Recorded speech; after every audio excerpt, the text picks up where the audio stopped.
The Business School by Robert T. Kiyosaki. Bab 10. Nilai ke-8, mewujudkan impian Anda. Banyak orang tidak mempunyai impian, kata ayah kaya. Kenapa? Tanya saya. Karena bermimpi memerlukan uang, jawabnya. Menyalakan kembali impian.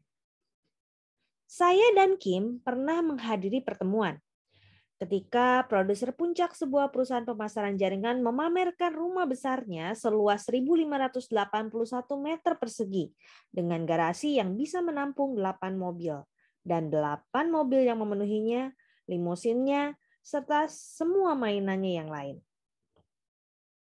Rumah dan mainan itu mengesankan. Tapi yang benar-benar membuat saya terkesan adalah kabar bahwa pihak kota telah memberi nama jalan tempat rumahnya berada dengan namanya. Ketika saya bertanya kepadanya bagaimana dia bisa meminta kota melakukan itu, dia berkata, "Mudah. Saya menyumbangkan uang untuk membangun sekolah dasar dan perpustakaan baru. Setelah saya melakukannya, kota mengizinkan saya memberi nama jalan sesuai dengan nama keluarga saya. Saat itu saya menyadari bahwa impiannya jauh lebih besar dibandingkan impian saya. Saya tidak pernah memimpikan mempunyai jalan yang dinamai dengan nama saya atau menyumbangkan uang yang cukup untuk membangun sekolah dan perpustakaan. Ketika meninggalkan rumahnya malam itu, saya menyadari bahwa itulah saatnya memperbesar mimpi saya. Salah satu nilai terpenting yang saya temukan dalam bisnis pemasaran jaringan yang bagus adalah mereka menekankan pentingnya mengejar dan menghidupkan impian Anda. Produser puncak yang kami kunjungi tidak memamerkan harta benda jasmaninya hanya untuk pamer. Dia dan istrinya berbicara kepada kelompok itu tentang gaya hidup yang sudah mereka capai guna menginspirasi mereka untuk menghidupkan impian mereka. Bukan tentang rumah besar atau mainan atau berapa harganya, melainkan mereka menginspirasi orang lain agar berusaha mengejar impian mereka. Membunuh impian. Dalam Rich Dad Poor Dad, saya menulis tentang ayah miskin yang sering berkata, "Saya tidak mampu membelinya." Saya juga menulis bahwa ayah kaya melarang saya dan putranya mengucapkan kata-kata itu. Sebaliknya, dia meminta kami mengatakan, "Bagaimana aku bisa membelinya?" Ucapan itu sangat sederhana, tapi perbedaan di antara kedua ucapan itu sangat penting bagi ayah kaya. Dia berkata, bertanya kepada diri sendiri bagaimana aku sanggup membeli sesuatu, membuatmu memiliki impian yang semakin besar. Ayah kaya juga berkata, berhati-hatilah terhadap orang yang ingin membunuh impianmu. Tidak ada yang lebih buruk daripada seorang teman atau orang tercinta yang membunuh impian Anda. Ada orang yang mungkin tidak sengaja atau justru sengaja mengatakan hal-hal seperti, 1, Anda tidak bisa melakukannya. 2, itu terlalu beresiko. Tahukah Anda berapa banyak orang yang gagal melakukannya? 3, jangan bodoh. Dari mana Anda mendapat ide itu? 4, kalau ide itu demikian bagus, kenapa tidak ada orang lain yang melakukannya sebelumnya? 5, oh, saya pernah mencobanya beberapa tahun lalu. Saya akan memberitahu Anda kenapa itu tidak akan berhasil. Saya memperhatikan bahwa orang yang membunuh impian orang lain adalah orang yang telah berhenti bermimpi. Mengapa impian itu penting? Ayah kaya menjelaskan pentingnya impian dengan cara ini. Menjadi kaya dan mampu membeli rumah besar itu tidak penting. Yang penting adalah berjuang, belajar, melakukan yang terbaik untuk mengembangkan kekuatan pribadi agar sanggup membeli rumah besar. Yang penting adalah kau akan menjadi siapa dalam proses sanggup membeli rumah besar. Orang yang memimpikan impian kecil akan terus menjalani hidup sebagai orang kecil. Sekali lagi, orang yang memimpikan impian kecil akan terus menjalani hidup sebagai orang kecil. Seperti dikatakan ayah kaya, bukan rumahnya yang penting. Saya dan Kim sudah mempunyai 2 rumah yang sangat besar dan saya setuju bahwa bukan ukuran rumah atau menjadi kaya yang penting. Ukuran impian itulah yang penting. Saat saya dan istri saya tidak mempunyai uang, Kami menentukan target kalau kami telah berpenghasilan di atas $1 juta, kami akan membeli rumah besar. Ketika bisnis kami memberikan penghasilan kotor lebih dari $1 juta, kami membeli rumah besar kami yang pertama, kemudian menjualnya segera setelah itu. Kami menjualnya karena kami telah bergerak terus untuk mencapai impian baru kami. Dengan kata lain, rumah dan penghasilan $1 juta bukanlah impian. Rumah dan uang adalah simbol untuk menjadi orang yang dapat mencapai impian kami.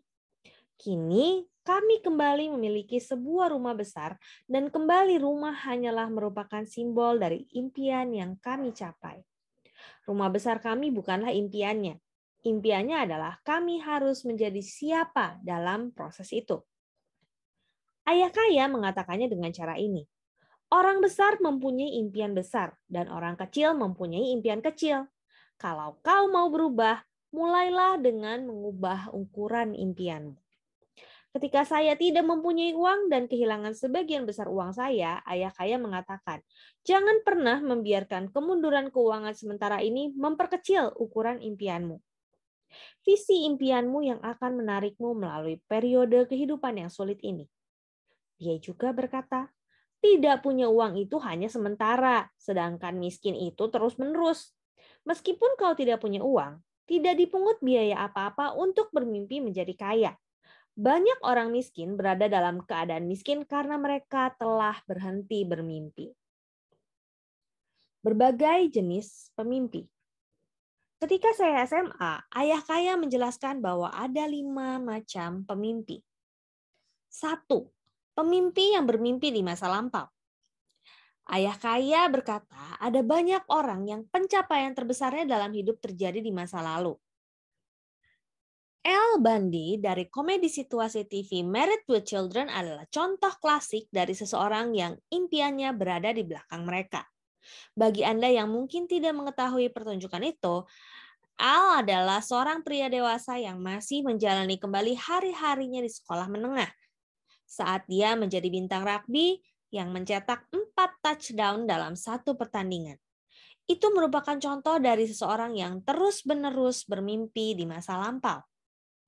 Ayah kaya sering berkata, seseorang yang bermimpi tentang masa lampau adalah orang yang hidupnya sudah berakhir.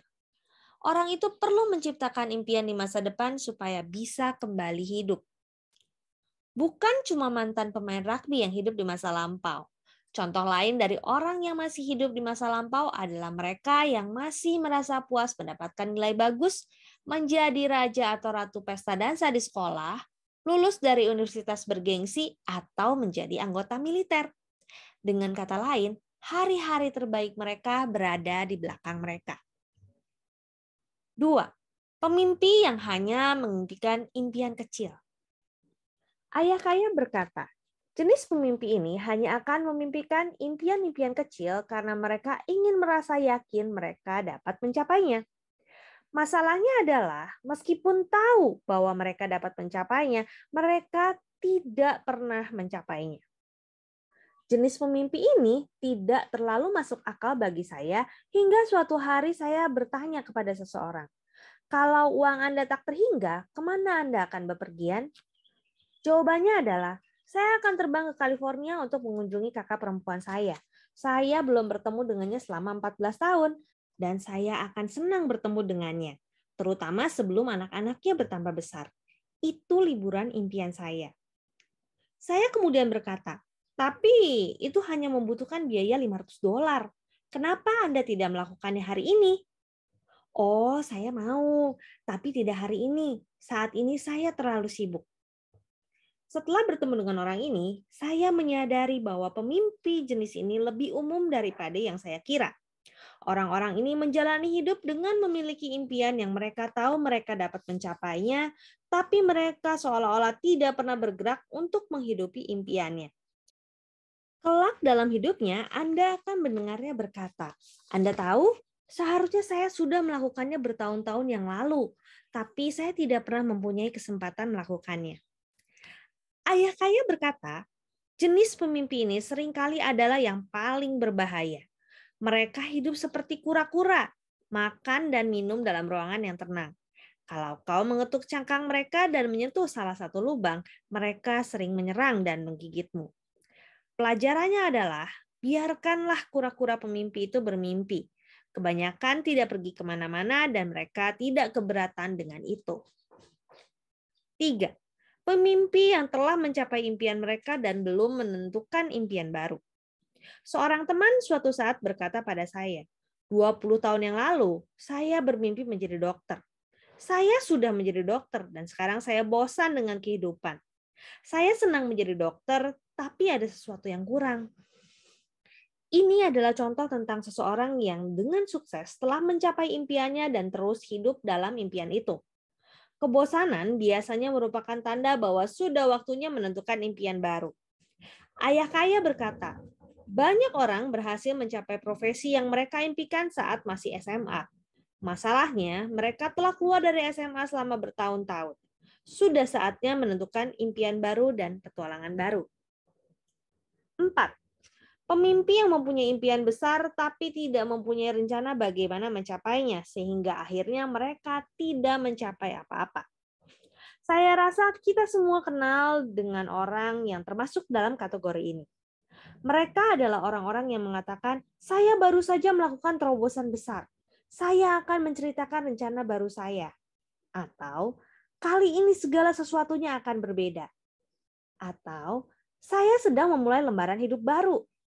Atau, saya akan bekerja lebih keras, melunasi tagihan-tagihan saya dan berinvestasi.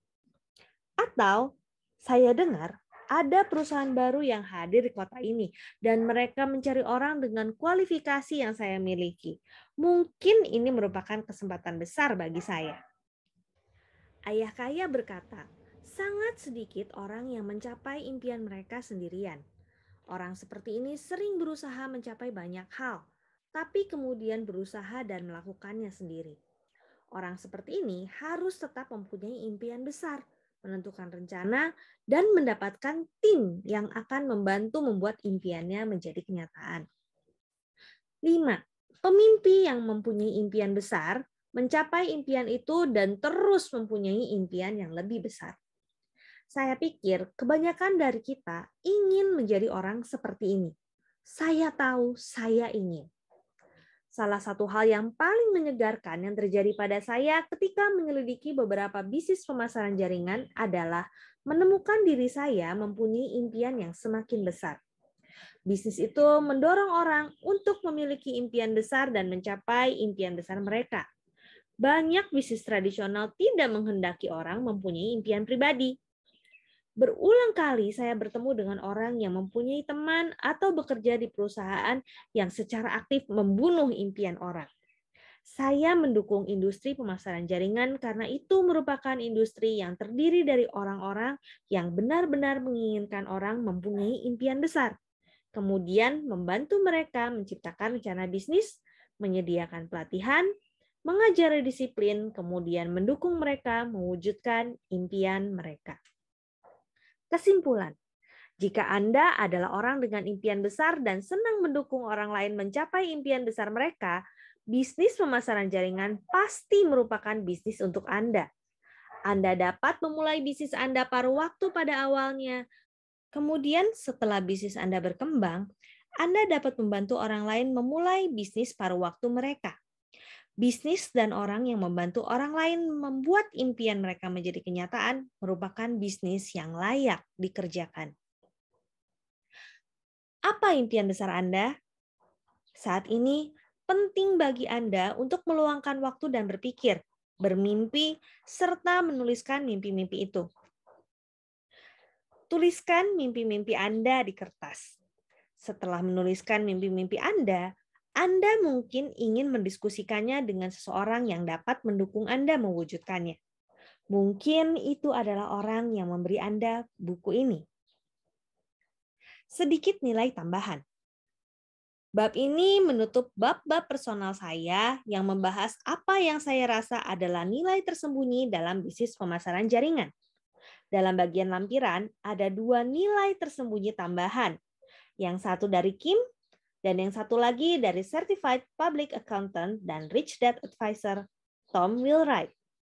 Keduanya berfokus membahas nilai tersembunyi tambahan yang mereka anggap penting dalam membangun bisnis. Kim menulis tentang nilai dari pernikahan dan bisnis. Demikian The Business School bab ke-10, nilai yang ke-8. Masih ada 2 nilai tambahan, yaitu nilai ke-9 dan ke-10. Sampai jumpa di 2 nilai tambahan tersebut. Terima kasih.